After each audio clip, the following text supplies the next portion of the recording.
Okay, so I laid out 11 piles of alfalfa pellets and called them and then started hiking up the hill.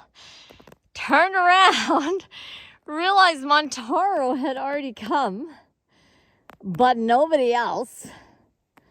So I don't know if he's gonna eat all 11 piles of pellets before anybody else comes, but oi, dinguses, he's getting all the alfalfa. I have no idea where they are, but they must be somewhere over there. How did he get there? Well, they didn't follow you, right, Taro? So that's on them. I'm going to yell for them again. Juno! Zeta! Makamape! Makamape! Makamape! Makamape! Montaro's like, why are you calling them? We all heard you the first time. They ain't listening. That's hilarious.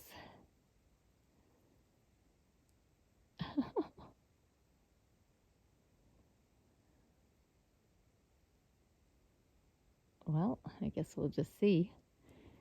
If anybody listens, or literally Montaro's going to get to eat everything, which is fine. Sun is just starting to set here.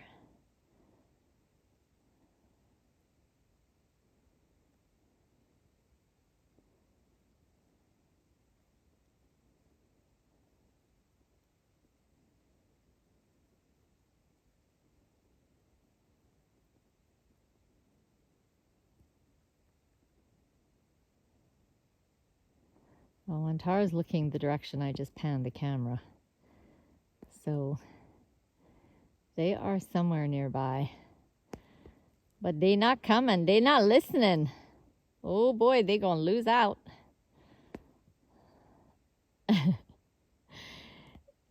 So this placement is where they showed me. Works really well for them. And the ground there has been snow plowed. And then I just clear patches with my boots, and I've spaced them the distance that this herd requires away from each other. So this is how we're now building a routine. But what I need them to know is I can't come out and do it just because they come down and ask me to. Sometimes I can. But what's going to work better for me is to give it to them when I can, and then be able to call them. And when I call them, for them to, we're talking about their horse self here, for their horse self to understand why I am physically calling them. So yeah, even when you can communicate telepathically with your herd, I don't know, you just don't want to do that all the time. Like at the end of the day, we're still here in 3D. I'm still a human. They're still a horse. Like, why cut off that whole aspect of communication and relationship just so we can move everything to the telepathic realm? This is not fun. Let's keep life fun, So this is one of those human horse level physical things that's fun if we can develop this language between us of signs and symbols, and what do the signs and symbols mean. And not surprisingly, Montaro, he's looking, Smarty Party Pooty Pants, number 2, coming in. And not surprising that these two are the first two, but Montaro especially, the first one that heeded the call, because his and my connection has always been very strong.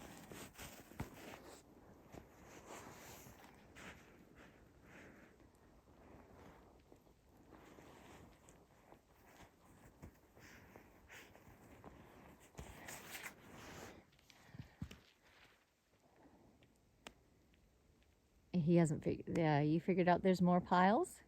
Go look around. Yeah, there, he's just figured it out. Still no sign of the others.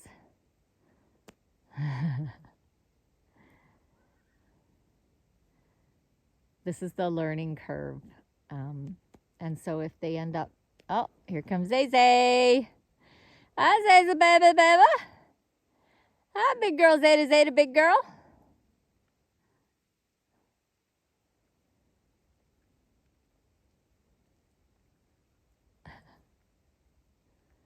It's so funny the way they're just coming one at a time.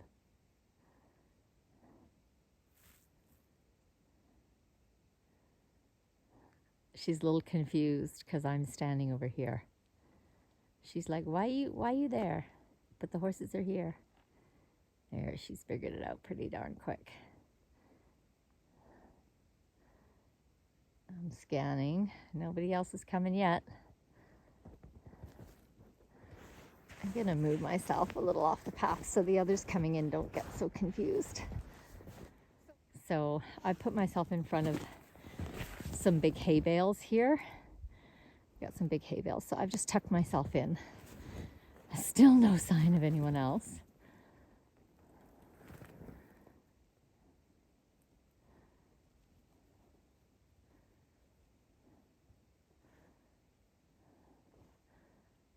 They must be coming because Montaro just looked. Montaro's going to be able to hear them coming long before I can. Plus I'm wearing a toque and a hood, so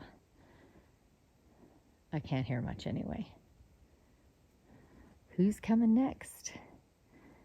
Who's going to figure it out now? Oh, there we go. There we go. Sione and Posa, and that might be Cobra.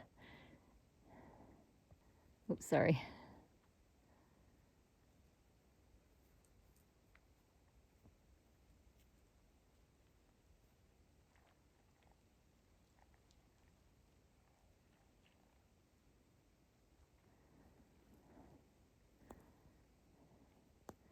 Posa's right in there to a pile. Sione, hesitant, cautious. Yeah, Sione, that's her wild horse heritage. Has a human set a trap for her? Is there any danger? It's just me, Sione. It's okay, baby. Kalia's the same way. Kalia will be the last one who goes down here. And still no sign. Oh, there's Makamabe. Where's Zosie?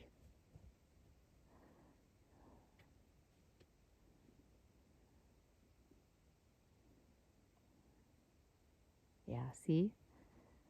The wildies, very hesitant, very suspicious. Rightly so. That's genetic memory.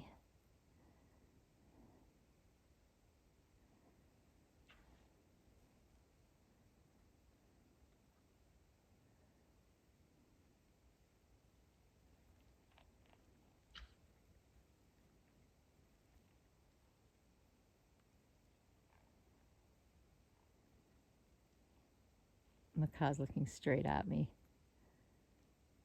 It's me, Bubby.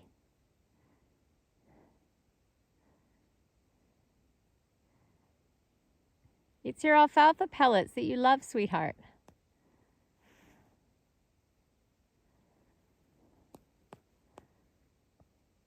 Cobra's still hesitating.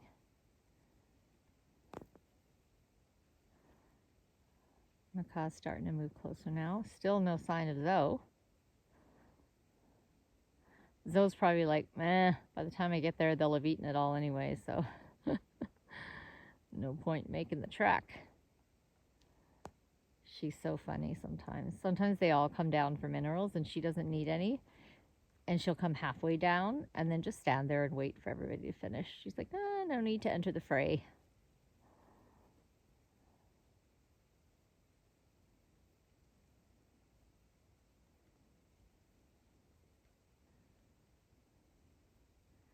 There's still some piles, Maka. Problem is you got to pass Juno and Montaro to get to them. They're down this way. Still no sign of Zosie.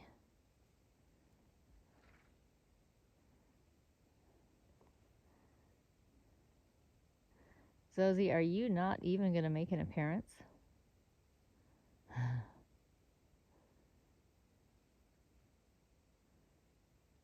Come on, Maka. This way. Makamape, look for the bucket. I put a bucket to signal you guys. It looks like just a rock sticking up in front of Montaro there, but that's my little green bucket. And I have some piles onto the trail in that area.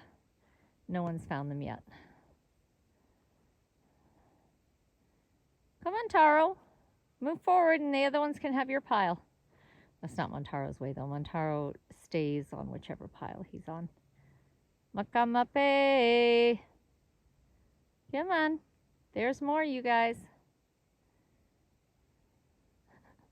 They're like, your continual chattering doesn't help us.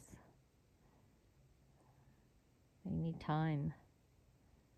And you can see they're all still pretty alert. They're not just like, ooh, treats, put my head down and turn off all my senses. No.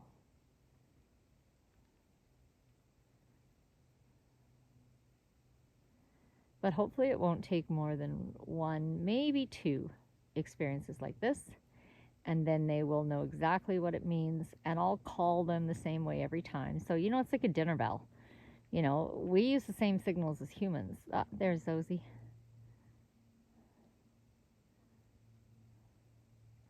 Sometimes Zosie will figure stuff out in terms of where I put things before the wildies because she understands more how humans think from being, you know, domestically born and raised. But yeah, she's hesitating. She's like, that looks a bit like a bit of a fray to me.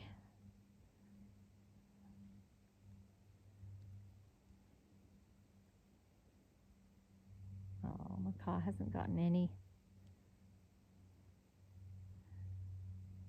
You guys got to figure out.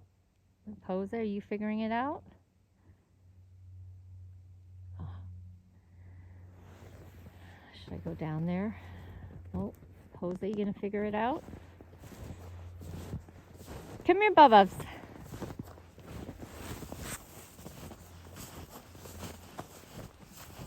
Come this way. Come on.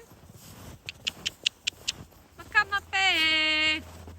Makamape. Of course, as soon as he comes, everyone will follow him.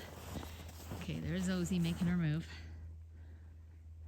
Cobra's kind of heading her off.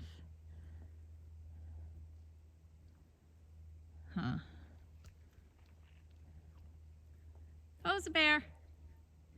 Come here, love. Come on, Cobra. Come on. I kind of, it's in, so this is where, for me, oh. Zeta, I'm gonna have to rewatch that. I don't know if she just fell down or what happened there. You just do a slide.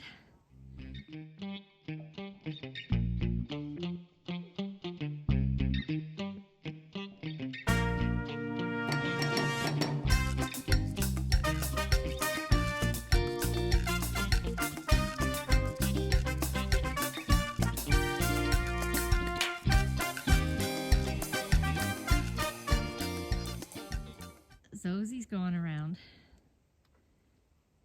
Let's see if she figures. So maybe I'll put them up the driveway next time.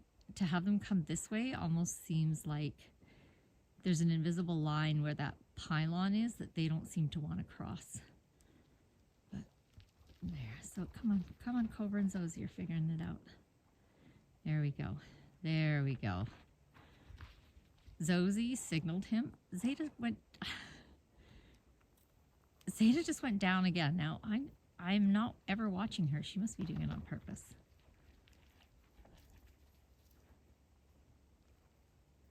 Yeah, Zosie and Cobra found my other piles. Now, hopefully Macaw gets a few mouthfuls before someone drives him off.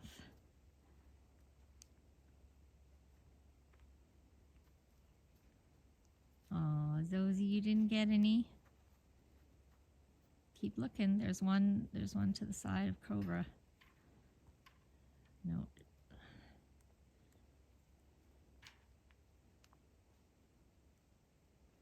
Yep, there goes Cobra. See, he's found the one that Zora walked straight past. Now Posa.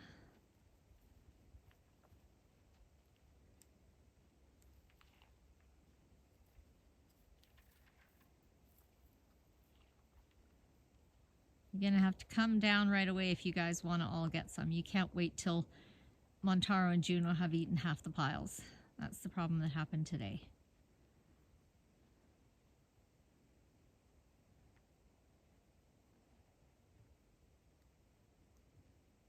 It's hard to watch because, you know, we want to be fair. We want everybody to have some, but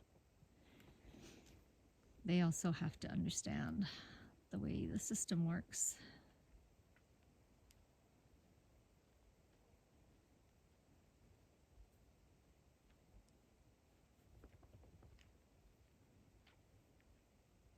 You look like you're trying to find somewhere to roll.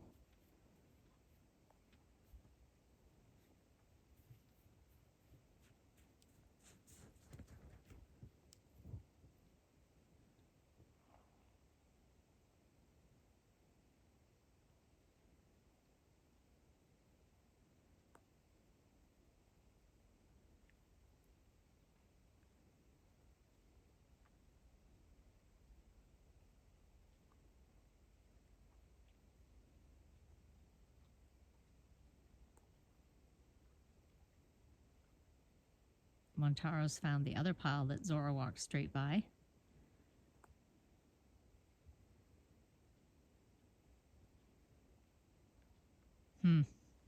So there's 8 horses, and I put out 11 piles. I may put out 12 next time. 15 is the number that keeps coming in my head, but I'm like, you guys, that's ridiculous. That'll just be way too much movement, which will then increase the franticness. So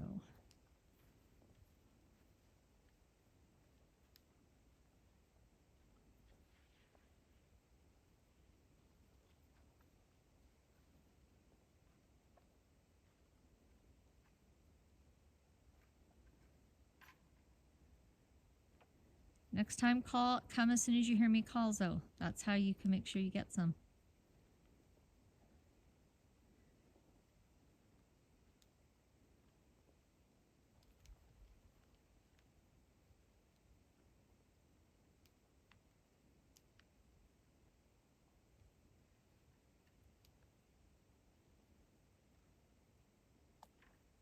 Zeta, you are not choking again, are you? Oh man, this will be the last time we do it. Zeta's done this before, where she gobbles it too fast and then chokes herself on it. So now I'm moving to telepathic communication to see if I need to help her.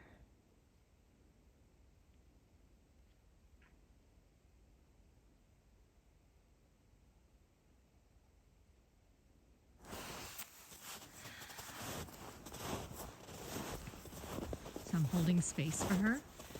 I'm visualizing her saliva mixing with that bolus that's stuck, and her breathing and relaxing into the blockage. And I'm also visualizing some prana coming to help that move. Zosie, feel free to help Zeta.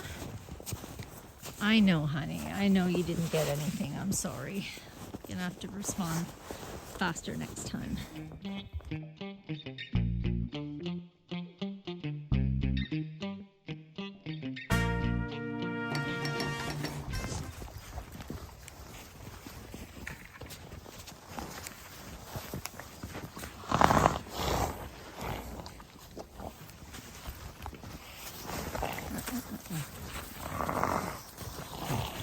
When these guys start moving, you gotta know where everybody is to make sure that another horse is not gonna drive a horse into you.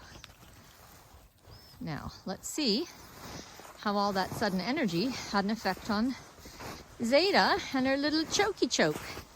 Did it clear your choke, Zeta? Hey?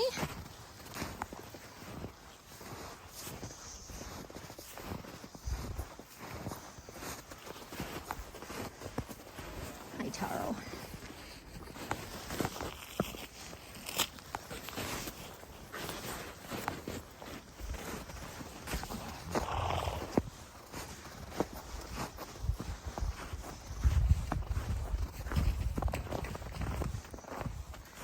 Sione Bavoni. Someone's gonna drive you in a minute. Yeah, there he goes. Thanks for not going into me. How you doing?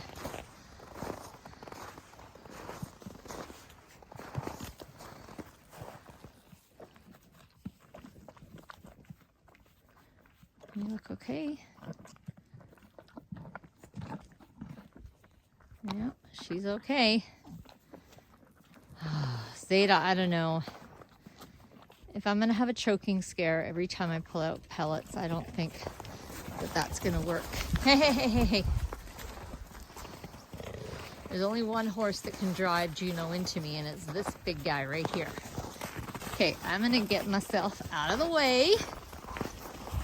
That's right, Kumbi. What are you gonna do with your ball? Tara's going for your ball.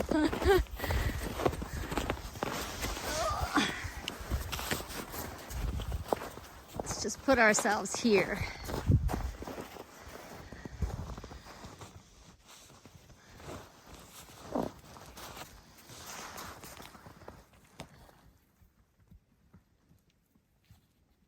Yeah, so again, I'm not going to throw the ball for you. No, I'm not. He's like, why not? Because I suck, that's why. When people talk about coming here to work with the horses, this is the main issue from my point of view, is them understanding that this is a wild and semi-feral herd. And they move like a wild and semi-feral herd. They do not move like domestic horses. Domestic horses have been trained literally from birth to be afraid of humans, to not go near a human, to give a human a wide berth, and that humans are completely unaware, that humans don't know where anybody or anything is in space or in relation to their own body space.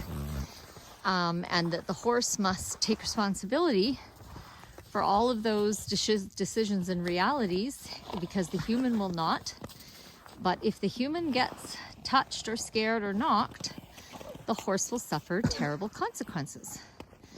And that is something that domestic horses learn very clearly, almost like a predator experience. They learn that from a very young age. And this herd has not had that training. Not from me, not from anybody else. She's gonna move him, yeah. So I just did this to make sure that Cobra knew when she moved him, I want him to go that way and not into me. So I'm reading the herd. I know Sione's coming in, I know she's gonna move him. So this is the thing that this herd demands. If you wanna hang out with them, you better turn on your spidey senses, and you better learn how to function as a herd member, not as a human that needs all kinds of ridiculous concessions because you want to claim that you're slow and you're stupid. And the horses are like, no, you're not slow and stupid.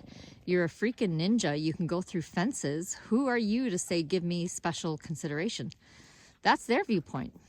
And I'm like, well, I can't actually argue with that.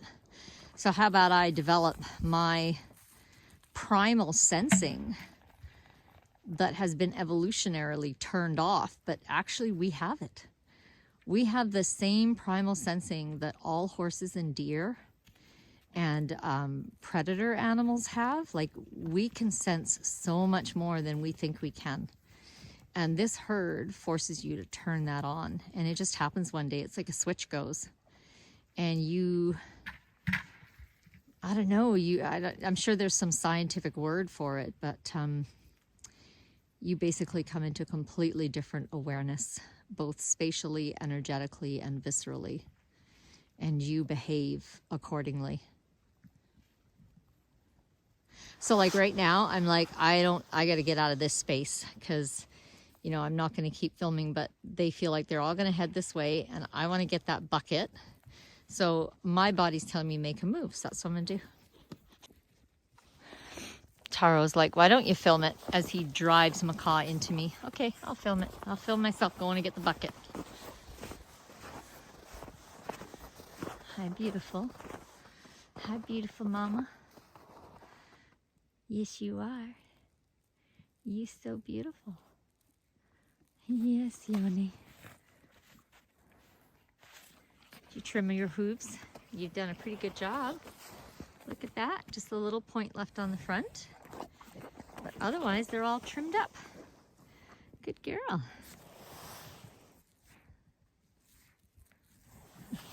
I want the hand holding the camera. I'll hold it with the other hand.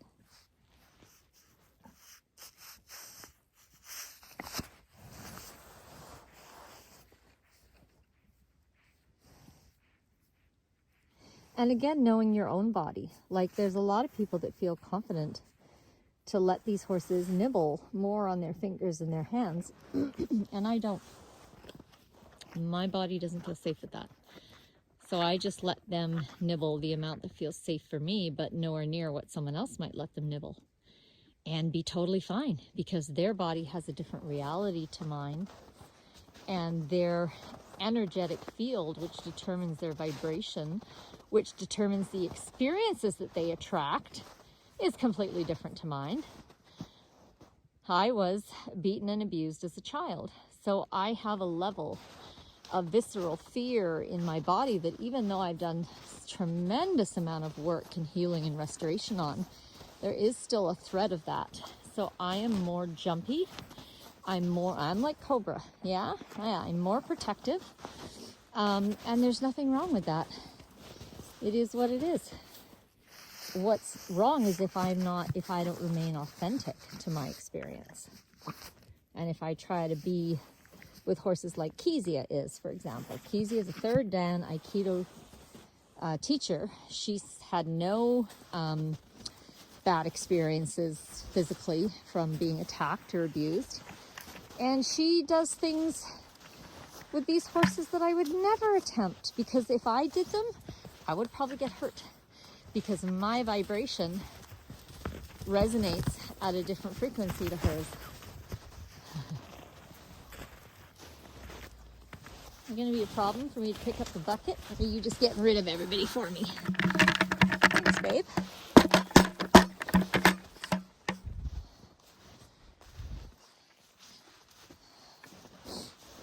And you going to want to see the bucket? Is everybody going to want to see the bucket? It's empty. Yeah, it's empty. Hi, choky girl. No more choking. I don't know if I'm going to do this because of you. We're going to have a telepathic conversation about the choking. Yeah, you guys are all going to have to talk to Zeta about the choking, because I don't like it. I don't like the risk. Nope. Nope.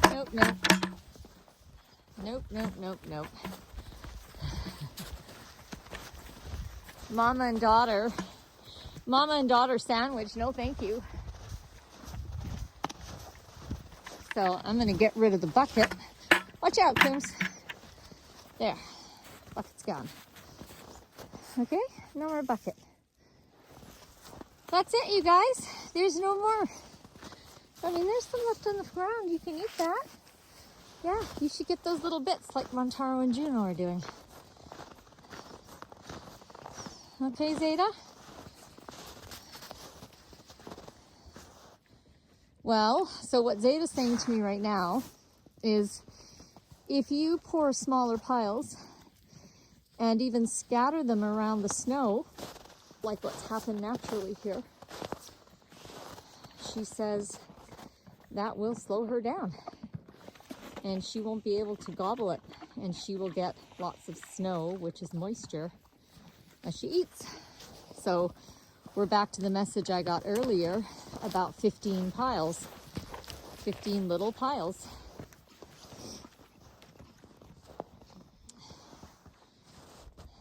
Okay, we can do that. All right, I'm willing to give it one more try.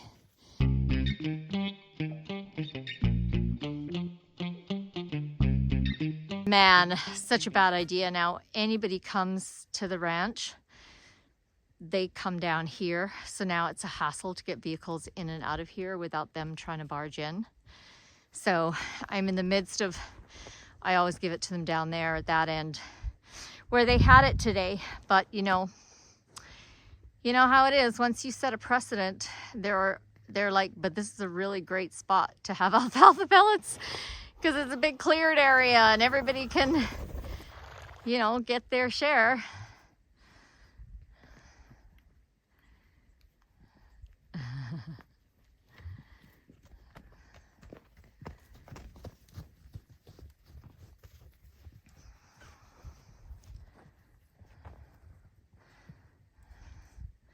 Do you guys want to guess at how crazy it is when I go through those gates with a bucket of alfalfa pellets and try to get little piles down for each of them? Oh yeah.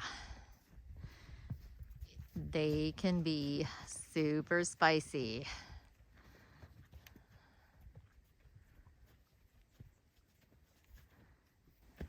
Oh, I just adore watching these two.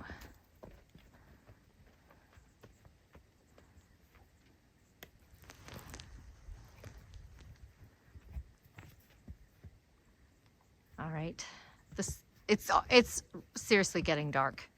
So I'm gonna say goodnight and take my body inside and give it what it needs and wants. And love, so much love. Wishing you peace and joy. Namaste to everyone.